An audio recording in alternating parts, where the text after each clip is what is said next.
Hi, everybody. Thanks for joining us this evening. This is John McDougall. I am the event coordinator here at Murder by the Book in Houston, and we're super excited for tonight's virtual event. We're so glad we were able to get this one rescheduled from June. But before we get started and before I bring the guys out, I just wanted to make a couple of general store announcement things. First, if you haven't come to see us in a while, we are open. We reopened in October, no appointment needed, so you can come in and browse around. We are not limiting the number of people in the store, but we are still heavily encouraging masks, especially if you were unvaccinated. We want to make sure everybody feels comfortable and safe in the store. One of the most asked questions that we've gotten since March of 2020, when things started shutting down, was when are we going to be able to host in-store author events? We have a handful of things scheduled for September. If you're not signed up for the store's email newsletter, make sure you sign up for that. That'll let you know what's going on. But so far, we've got Miranda James, Lisa Jewell, David Liss, and William Kent Kruger on the books for in-store events in September. When you're looking at the store's calendar on murderbooks.com, it'll either say virtual or in-store, so you'll know which is which. I don't know how much more we're going to add to the calendar as far as in-store stuff yet, just because publishers aren't sending people out on the road yet. And with the new Delta variant and all of that, things are kind of a little up in the air. But those are our plans for the moment. As we've said, they might change between now and then. We've got a lot of great stuff coming up. We'll be sending out our August event preview in the newsletter on Thursday. So if you haven't signed up yet, now's the perfect time to do that. We're super excited. Next Tuesday, the 3rd, we're going to be chatting with Megan Abbott. Her new book, The Turnout, comes out Tuesday, and she's going to be in conversation with Gillian Flynn. And then I also wanted to mention on Thursday of next week at 7 Central, we're going to be doing Penguin Random House Night. And what that's going to be is it's going to be our sales reps from Penguin, and our 2 from Penguin and our 1 from Random House are going to be telling us about some of the books that are coming out this fall that they're excited about. If you guys aren't familiar with our sales reps, Brian, Liz, and Emily, they are the people that tell us what great stuff is coming out. So we're super excited about that. So we hope that you will tune in. Sort of Murder by the Book recommends, but from our sales reps instead of just the staff. So tonight we're super excited to have David Swinson and Joseph Finder with us. So I'm going to get them introduced and bring them on the screen. While they're chatting tonight, if you have questions for either of them, please post those in the live chat on YouTube or the comments on Facebook, and we'll leave some time to get to them. But first, we're going to start with Joseph Finder. How are you tonight, Joe? I'm great. How you doing, John? I'm doing good. It's good to see you. Yeah, you too. So for anyone tuning in, Joseph Finder is a New York Times bestselling author of 15 previous novels, including Judgment, The Switch, Guilty Minds, The Fixer, and Suspicion. Finder's international bestseller, Killer Instinct, won the ITW Thriller Award for Best Novel of 2006. His other bestselling titles include Paranoia and High Crimes, which both became major motion pictures. And we're excited also tonight to have David Swinson with us. He's going to be talking about his new book. How are you tonight, David? I'm doing well. Thank you. So David's new release, City on the Edge, came out in May. And as I mentioned, we had to reschedule his event, so we're super excited to have him here with us tonight. David Swinson grew up in Washington, D.C., Beirut, Mexico City, and Stockholm, the son of a Foreign Service officer. He's a retired police detective from the Metropolitan Police Department in Washington, D.C., having been assigned to major crimes. Swinson is the author of The Second Girl, Crime Song, and Trigger. He lives with his wife and daughter in Northern Virginia. So as I mentioned tonight, if you guys have questions for David or Joe, please post those in the comments and we will get to them in a little bit. But for the moment, Joe, I'm going to turn it over to you for you guys to chat, and I will see you in just a little bit. All right, John. Great. Thank you. So this is the book that I actually read it, I think, 2 months ago. Oh, thank you for rescheduling. In preparation for our talk. So if I'm rusty on some of the details, forgive me.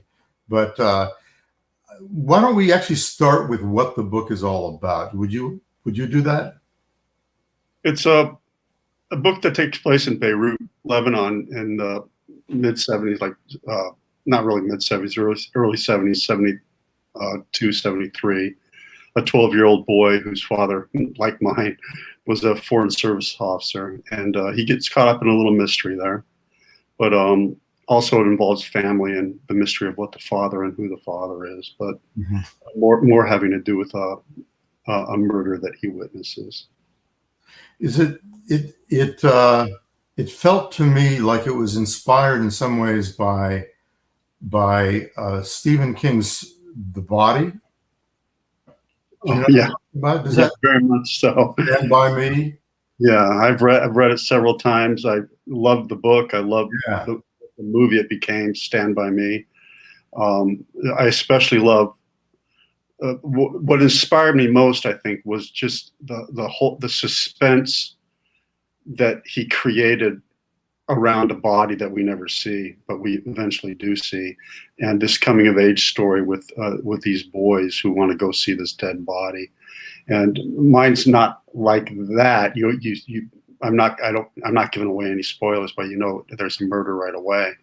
But the suspense that he created, in a coming of age book, was just really appealing to me. And I really didn't expect mine to be considered coming of age, but it has been in reviews.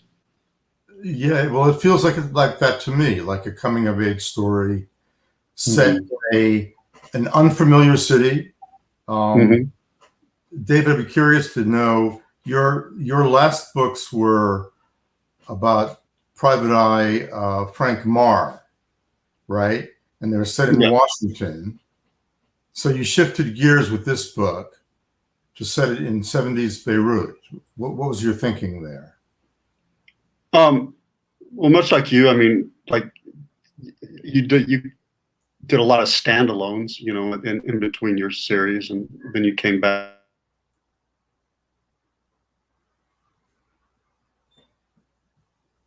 So you disappeared. I lost you. Are you still there? I'm there, yeah. Okay.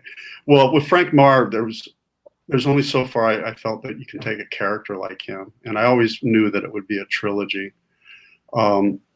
And I always wanted to write the Beirut story. I'm seriously talking 20 something years, but I wasn't ready for it. And what I did write in the past really sucked. And when I got done with the Frank Marr trilogy, and Frank I'd like to bring back, but in a different form, I approached my editor with this idea about the Beirut story and this young kid, but it involves a mystery, because Mulholland books, it has to involve some sort of crime element. And he loved it, and so I just took a chance and wrote it. I honestly didn't expect the reception the nice reception that it got. I think because it feels so personal, and it felt, I mean, you lived in Beirut, right? Yeah, 4 years. In the early 70s? Yeah. I was a little bit younger. Yeah. I don't have a little brother. I have two sisters. And I think the only similarities it was inspired, by actual experiences. I mean, I did witness bombings, and we did sleep on the floor, during curfew because of the snipers and the gunshots, and we heard the pops, almost every single day, all the time. And so I was there pre and during the Civil War, the outbreak, and we were evacuated. So a lot of it is based on my experiences, but it is absolutely fiction. I mean, I never witnessed a murder. Right. In terms of Beirut as a city, it was interesting to me because I have never been there. And it seems, it's always described as war-torn, right? Do you think that we in the U.S. don't really get the charm of Beirut? Yeah, Beirut, everyone calls it the Paris of the Middle East, and they've been in war after war and always rebuilt, more beautiful than the last time. And it was never war. I'm an American that lived there. I mean, I was not, so I'm only speaking as an American that lived there. I mean, there was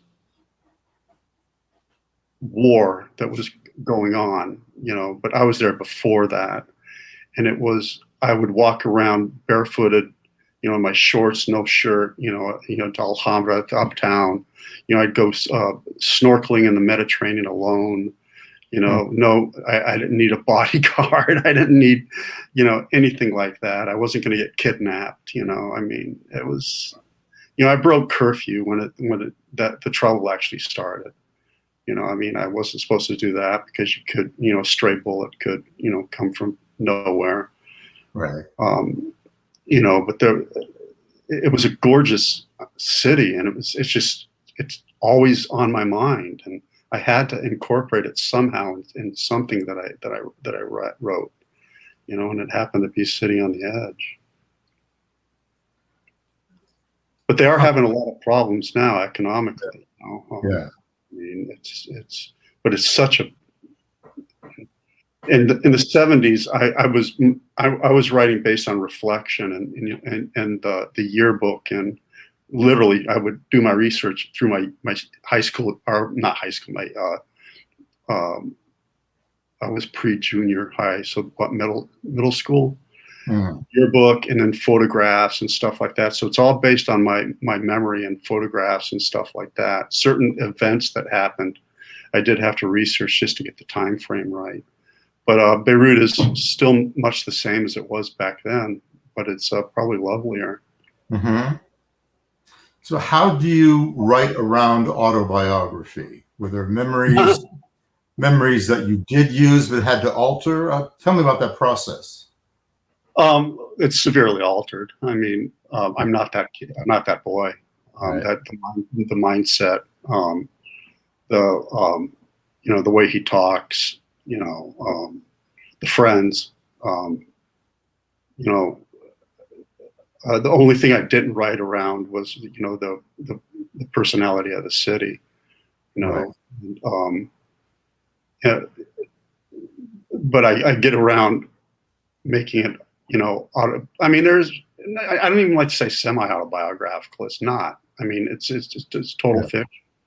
I mean, the only things that are real are what I, like I said earlier, like, watching the mirages. I believe they were mirages, bombing the camps, and the fights between the Christians and the Muslims, and then the Israel getting involved after the Munich Olympics, all that stuff. I mean, I was there during that time. But as far as autobiographical, the child, it's very far from me. Just like Frank Marr, I'm not a coke addict, But there are a lot of things in the series in Frank Marr, having been a detective, that are very real, and I've experienced a lot of that stuff. I mean, it's not based on anything that actually happened, but the reality comes from the experience. You wrote in this book a thriller that's told through the point of view of a 12-year-old boy. And I started that, and I thought, how will this become a thriller? I did too. And it worked. So how do you balance the thriller aspect with that, what's been called the coming of age story? Writing by the seat of your pants. I don't know. I honestly, I think the coming of age, I had to bring in the family, and then just this, the change in his character, and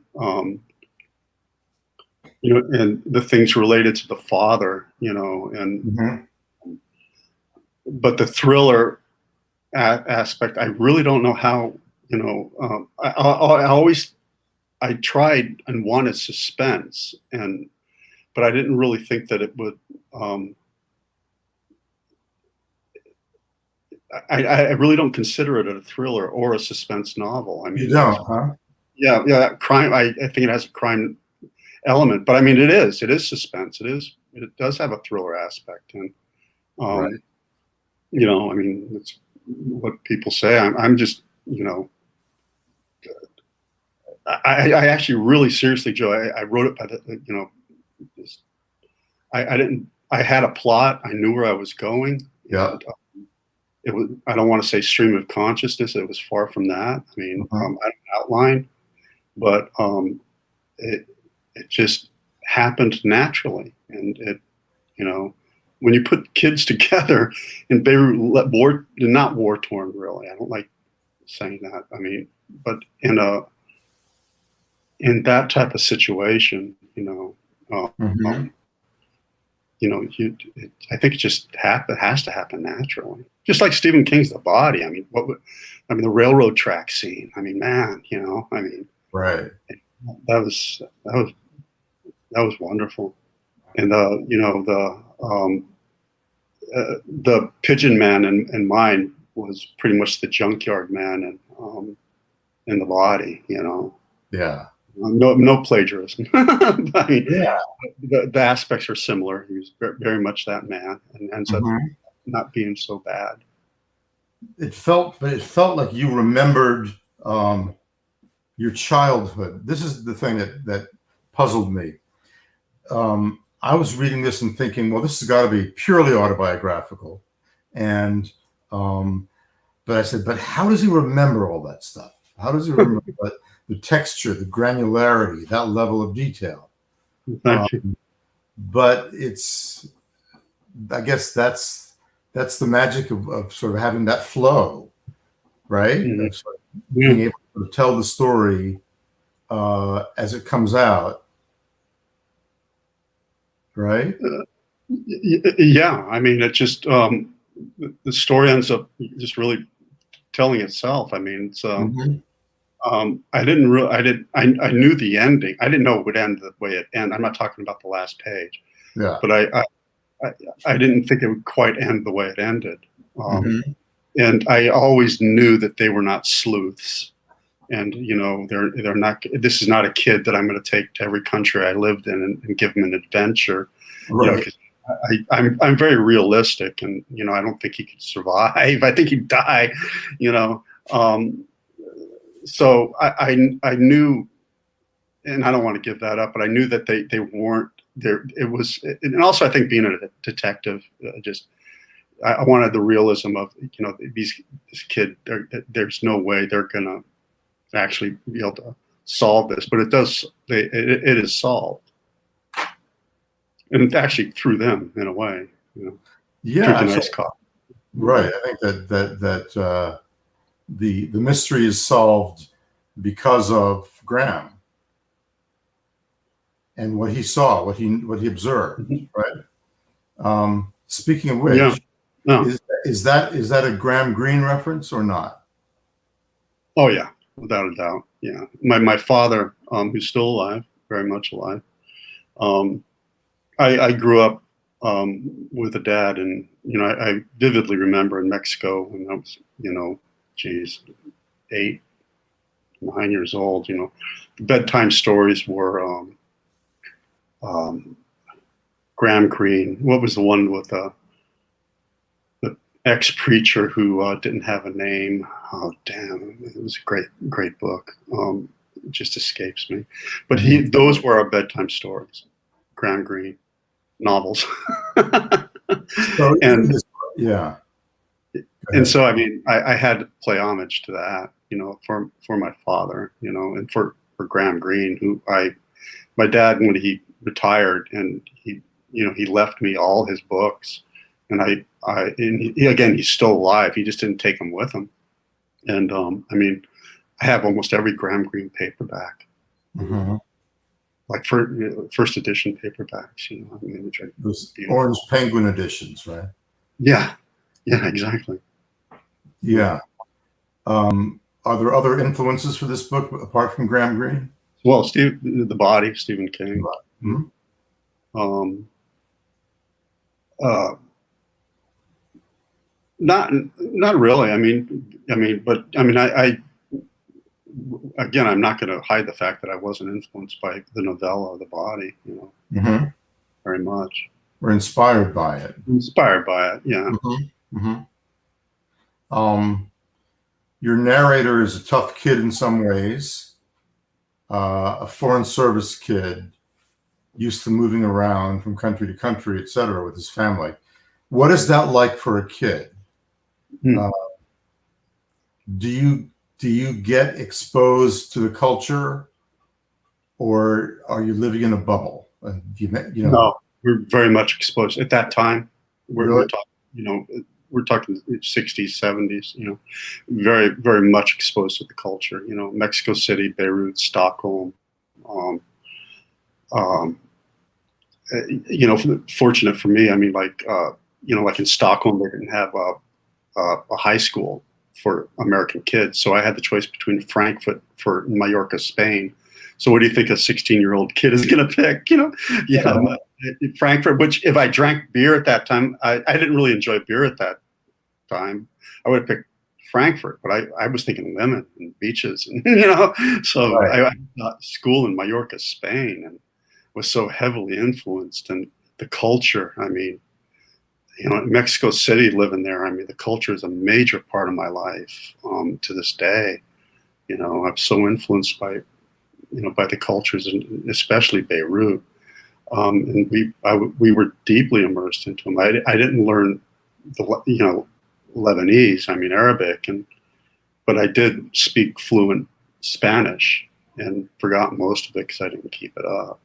So you learned there in Mallorca, in Mexico City. Mexico City, right? And then when my parents were in Stockholm, it was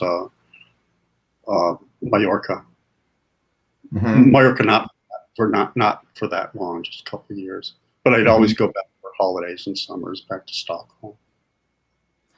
Let me shift topics for a second. What made you decide to become a policeman? Join the Washington Metro Police? There's two things I've always wanted in life. And, the first one is that since I was 17, I wrote my first book when I was 17. 389 pages, and got my first rejection at 18. Mm-hmm. It devastated me. Same book. I always wanted to be a writer, and always wanted to be involved in law enforcement. But when I went to college, my major changed constantly until I ended up majoring in communications and film. And I thought I'd be a screenwriter, and I lived in California at the time, and I really thought that that's where I was going to be. And just a series of life events, one segue into another, that was a very natural process, from being a punk rock alternative music promoter, with two very popular clubs in Long Beach, California, to then getting involved in the new MTV stuff and producing, which I actually used my degree in. A lot of stuff from Ozzy Osbourne to, wow. A lot of people. And then to finally making a film, because through Bogarts, I met, actually Hunter S. Thompson, and I met, Tim Leary, because there was a dead evening. And this actually has to do with your question. I had a dead evening, and I created a Wednesday evenings of conversation. And my buddy, who I had met, Bill Stanky, represented for speaking engagements, everyone from Tim Leary to Hunter S. Thompson. And I called him and I said, hey, I'm thinking of doing this at a club. And Bogarts held like 500 people. Would Hunter S. Thompson be interested in doing a bar? And oddly enough, well, he said, are you sure you want to do that? And then oddly enough, he ended up doing 2 sellout shows. And then that led to Tim Leary. And then Tim Leary and I became friends. And then Bill Stanky, and then that led to a film called Roadside Prophets that ended up getting produced at New Line Cinema. And that's where I thought I would be in life. And then I started thinking, as an independent producer, it was in the very early 90s, late 80s. It was just not fun. No? DC was always home base between countries. And I just did a radical shift, reinventing my life. And I said, I'm going to apply for the Metropolitan Police Department in Washington, D.C. I didn't consider any place else, and oddly enough, despite my, the people I knew, like Hunter Thompson and Tim Leary, they accepted me. And I got a call on a Thursday saying, can you be here on Monday to go to the academy? And I packed one bag, and fortunately my dad lived there and moved into his apartment throughout the whole academy, 8 months. And became a cop. And I really thought 2 things. It's something I wanted to do. And I really thought it would hone my skills as a writer, that I would get Really? life experience. Yeah. I Uh-huh. never at any time thought I would give up writing. I thought that I would experience something new. I never thought I would stay for as long as I stayed. I thought I'd last 5 years, but it got into my blood, and it lasted, 17 years. So what got into your blood? You were in major crimes? Yeah, being just when I became, and then when I got into plain clothes, and then became an investigator and became a detective, and then major crimes, and then HIDA, which is stands for high intensity drug trafficking area, with the ATF and DEA. That the cases we got involved in that took sometimes a year. The affidavits I wrote, about 40 to 80 pages. I mean, just it became, and just the life, being a cop, being a detective, it was my life. It wasn't a job. It was my life. Mm-hmm. It got in my blood, my whole way of life, and I was devoted to it. So you weren't taking notes at the time, thinking this would be a good novel. You weren't doing that. No, I'm not gonna. Yeah, wasn't there a writer that actually used actual autopsy reports in some of the books and got in a lot of trouble? Very famous writer. Really? I don't remember the name, but no, nothing that I write actually happened. It's just the experience of living it is what happened. Mm-hmm. I totally admire people that can research, and I can research, because as a detective, there's a certain amount of research. A lot of research you have to do, and Yeah. but as a writer, I'm really terrible at it, and I write based on experience. So, but you acquire the experience in order to have something to write about. Yeah, that doesn't mean I'm going to become a coke addict to know what it's like. But part of my job was through Department of Justice. I would interview hundreds of people, and the drug of choice mostly was crack and heroin, and stuff like that. And cocaine was the drug I chose for Frank Marr, because it was the one that I knew based on my experience with Hunter S. Thompson, the one you could, at the end, he couldn't hide it. He was very verbal about it, but it's the one you can most easily hide physically, unless you're using like the amount that someone like him was using. Right. More. But Frank actually did it very well. Yeah. Yeah. Let's talk about guns. They are fascinating to Graham,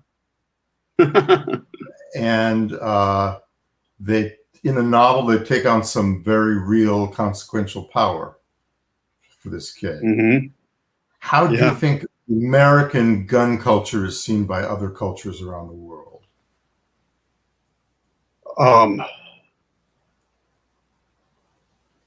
I have strong beliefs about gun possession, and I honestly don't know how to answer that. I mean, like how it's seen by other cultures. I'm sure it's seen as very. I mean, like Canada, we're very, we're too easy, I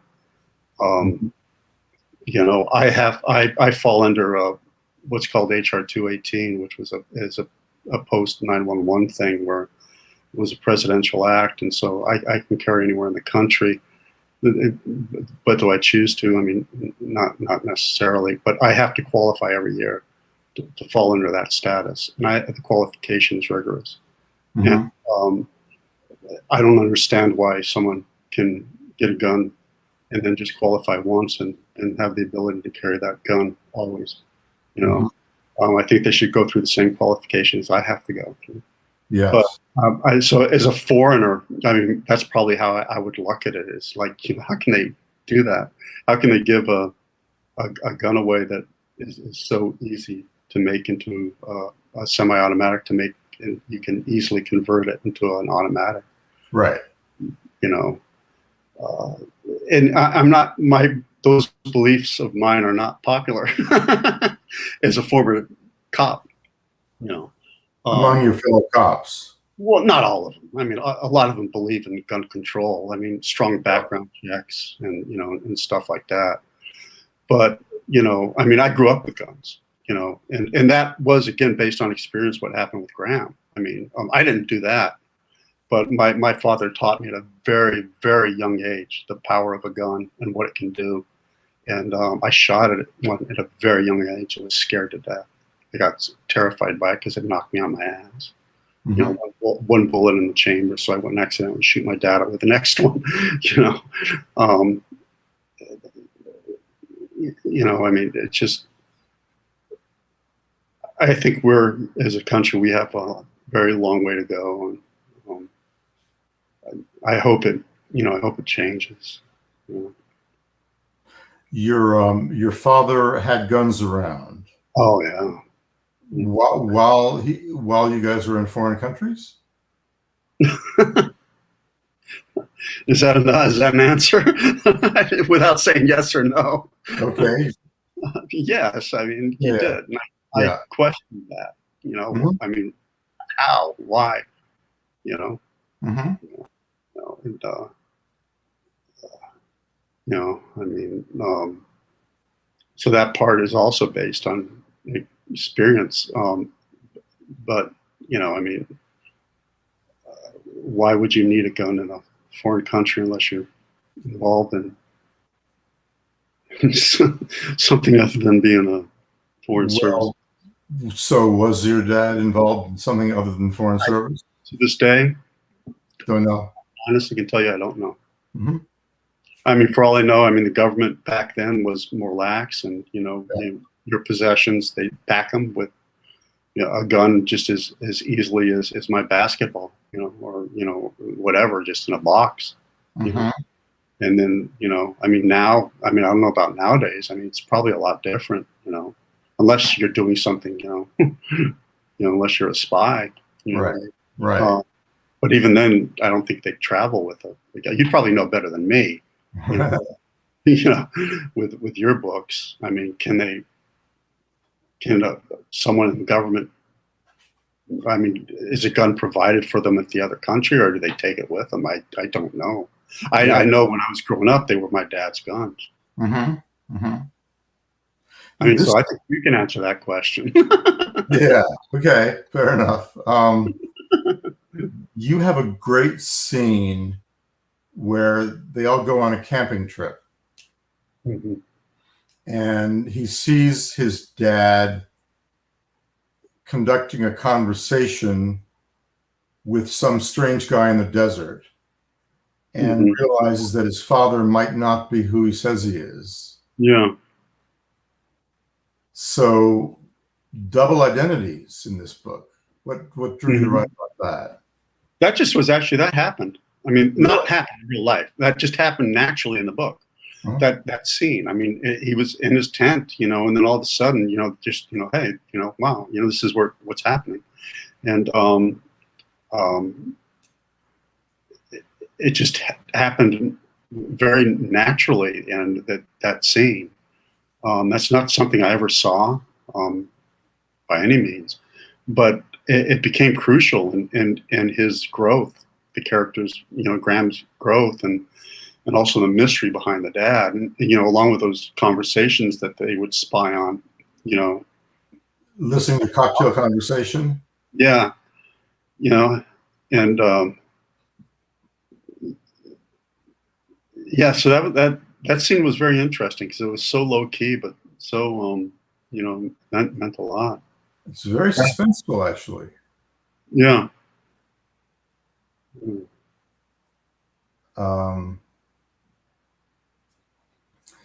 So your past in the rock and roll scene is part of your bio. So do you have a playlist for this book? Yeah, definitely. I mean, every book has a playlist. Really? I mean, my new book takes place in the 80s, and it has my playlist. Yeah. I mean, this was my playlist too, because I grew up listening to Velvet Underground, Jethro Tull, Grand Funk Railroad, America. That's that time. In the 80s, I grew up, I was listening to Nick Cave and the Bad Seeds, Social Distortion, the Pixies, all that kind of stuff, But yeah, this one definitely had a really cool playlist headed by Jethro Tull. Right. Vinyl or CD? Uh-huh. Vinyl or CD? Oh, back then, my gosh, vinyl. Well, in the 70s, vinyl. But in 1987, in the 80s, I mean, I still was a vinyl guy. I'm to this day a vinyl guy. I mean, the vinyl was meant. I mean, you can hear the music as it was meant to hear. I mean, and I don't want to like rag on Apple over the internet, but digital music is just so high pitched and just it's not the way you're supposed to listen to music. I mean, analog is the way you're supposed to listen to music. Mm-hmm. So vinyl for sure. Oh, vinyl without a doubt, any day. Yeah. And then CDs. Right. And cassettes. But no, cassettes were very, again, they were just very low quality. Yeah. But vinyl and CDs. So what were you reading this past year during the pandemic? I've been working for a long time on my new book. So. Am I frozen or are you frozen? The book that really stood out was Ryan Gaddis's The System by Ryan Gaddis. Took place in Long Beach, California. Takes place in Long Beach, California, and just it was so real. The whole parole, thing, and the drugs.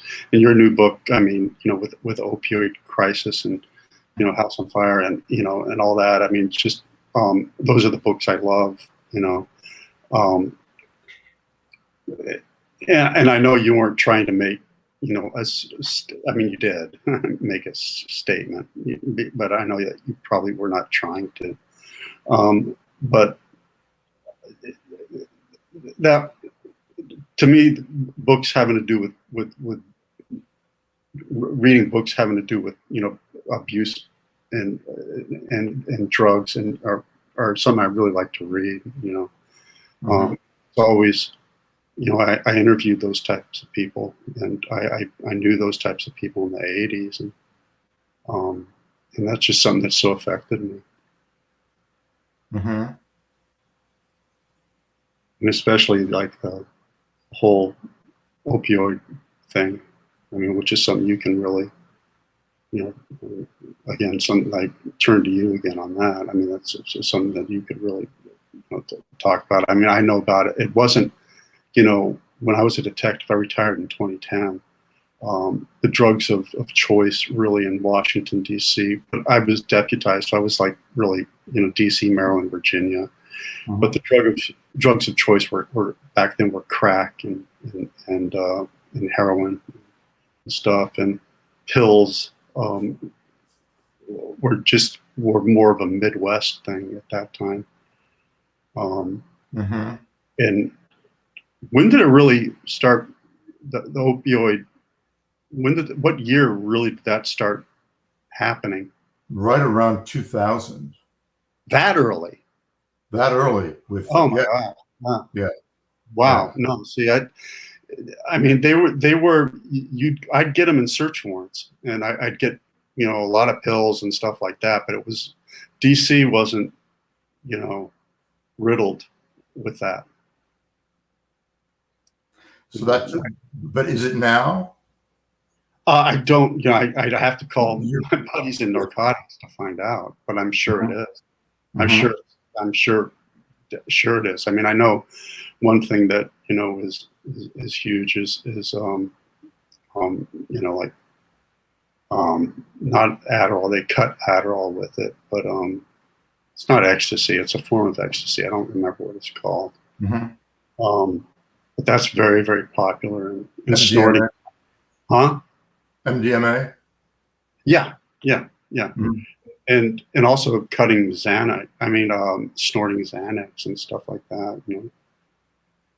So, I mean, with Oxy, I mean, what it was mostly what they were cutting it with that was causing a lot of the deaths. And also, I think what happened is that it became difficult. They'd get addicted and couldn't get a prescription. So they'd go to the market, which would provide drugs that were not Oxy, but heroin or whatever. Yeah. Or things used in combination with other things, there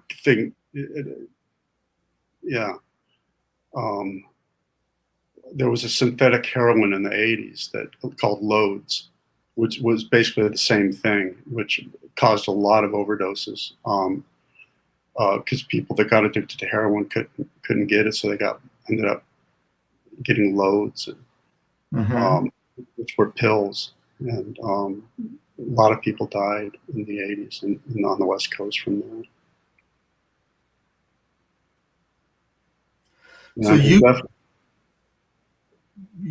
So after writing a trilogy, you wrote a standalone.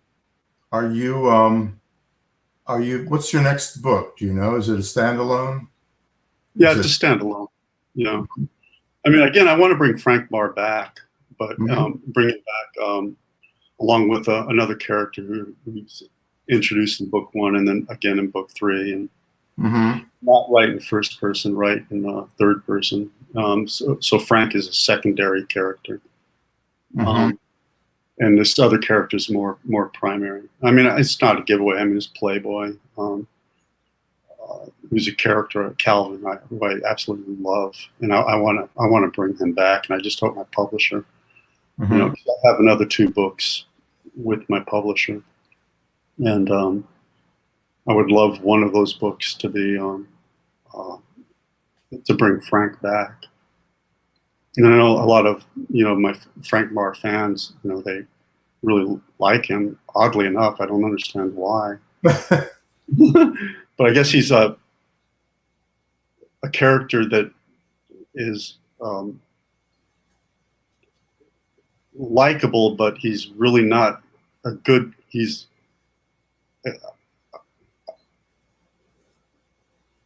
I don't know what makes him likable, but he's likable despite all his. I think it's because he doesn't complain about his.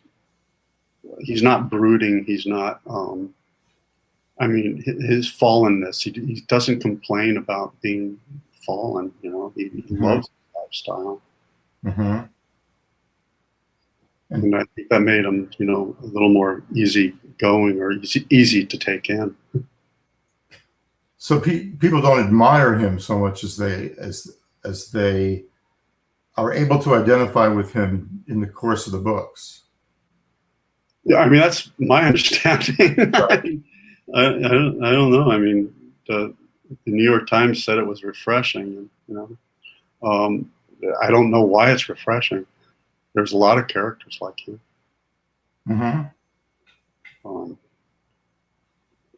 I don't know what makes it refreshing. It's cool. But you'll take it. Yeah. I'll take it in a million years. I mean, yeah. Given what's going on in the Middle East now, today, what's your sense of the role that Americans have played in that part of the world, for better or for worse?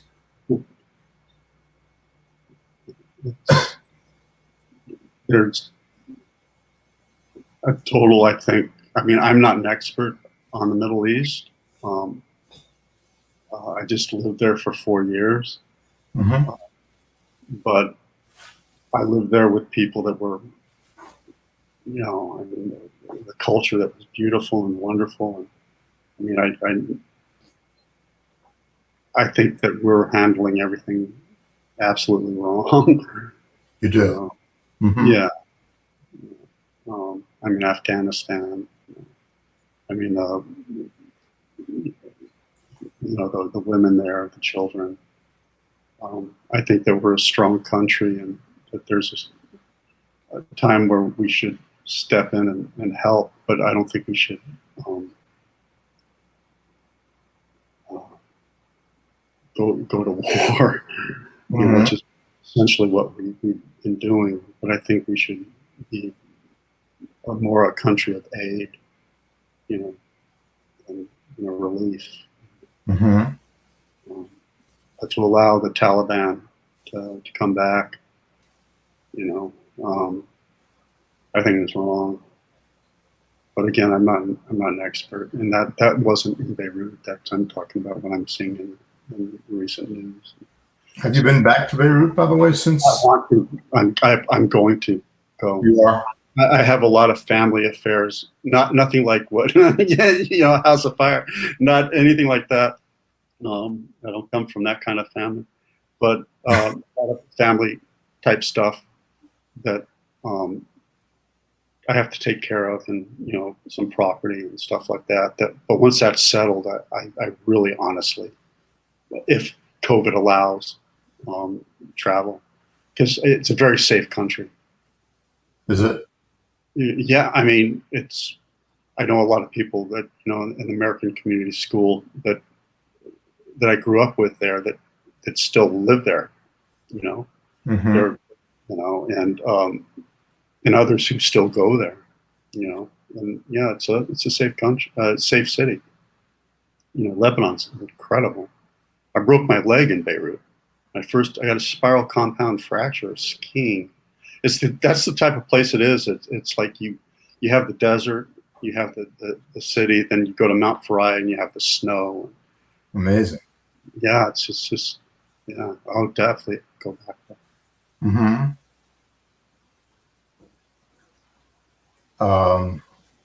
But are you planning on writing more in terms of foreign settings? I don't know. I mean, you've banked the experience. You've gone to all these places.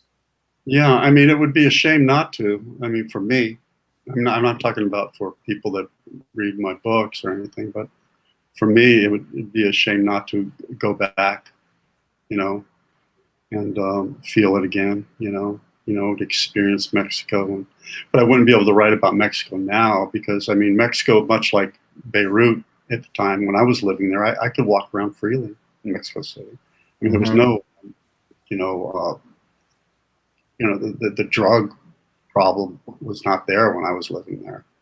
I mean, I could walk around Mexico City, freely, so that's why I would write about it in that time period. And also, I was, yeah, talk about influences. I was also very influenced, and these were books that my father left behind too, or Maj Showell and Per Waflu from Stockholm. How they wrote about this 10-year period in time in the 70s in Stockholm, Sweden. And Stockholm was just as much a character as Martin Beck. Their lead, the protagonist. I mean, so would I write about Stockholm? No, I could never do anything there because it's already been done so well by so many other people. But you could do a foreigner in Stockholm. I could do a foreigner in Stockholm or an excuse to go back to Mallorca, Spain. I mean, yeah, heck yeah, right. I'll do that. But the new book is set in Washington? Oh, the new book I'm writing? In Long Beach, California. Long Beach. Yeah. That's where I was. I went to Cal State Long Beach. And once I graduated there, I fell into a wonderfully bad relationship with a woman and got into the alternative punk scene in Seal Beach, Long Beach, California. And I stayed for 14 years. Wow. And you're a friend of Timothy Leary's, you said. Yeah. So, I mean, we weren't best friends. We were good. We were friends. I knew him well. We hung out, and I went to his home. So I wonder if you believe that drugs should be legalized. The war on drugs. Not, I mean, definitely marijuana, definitely mushrooms. And I believe Virginia and DC are already, I think DC already legalized mushrooms. Marijuana a while ago. Should they legalize heroin? That would be legalizing death. I mean, I don't think they should legalize that, like crack. I mean, synthetic stuff. You know, I mean, natural drugs. I mean, mushrooms and weed. You know, why not? You know, I mean, alcohol. Well, alcohol is basically synthetic. I mean, isn't it? You know, I mean, but heroin would be. I mean, I don't know how they could. It's just like the opioids. I mean, you can't, if you legalize heroin, they're only going to allow you to have so much. Right. You know, because there are people that have taken so much of that. They're like, just like Oxy, you know, I mean, if they start off with 2 pills or 5 milligrams or whatever, then they need more. They need more. I mean, their body just starts craving more if you have that type of personality. And it's the same with heroin. Your body needs more and more. It's the same with cocaine. You know, weed and mushrooms are a different creature. So legalizing them, yeah, heck yeah.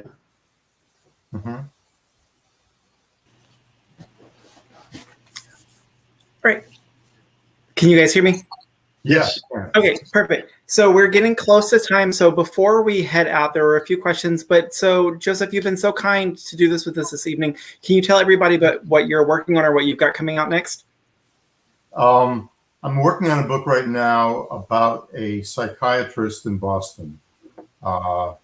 And it's a tough book because it actually has 2 protagonists.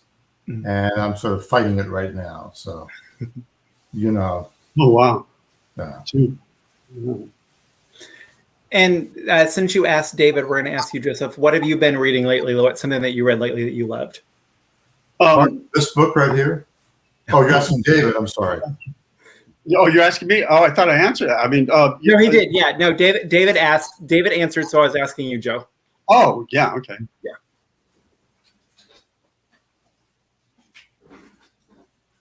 Yeah. Yeah. Can you see? I can't see that. What was it? Sorry. Gentleman in Moscow by M.R. Tolles. Moscow. Yeah. I just read John Mesqua's book, The Missing Piece. And I'm a fan of his.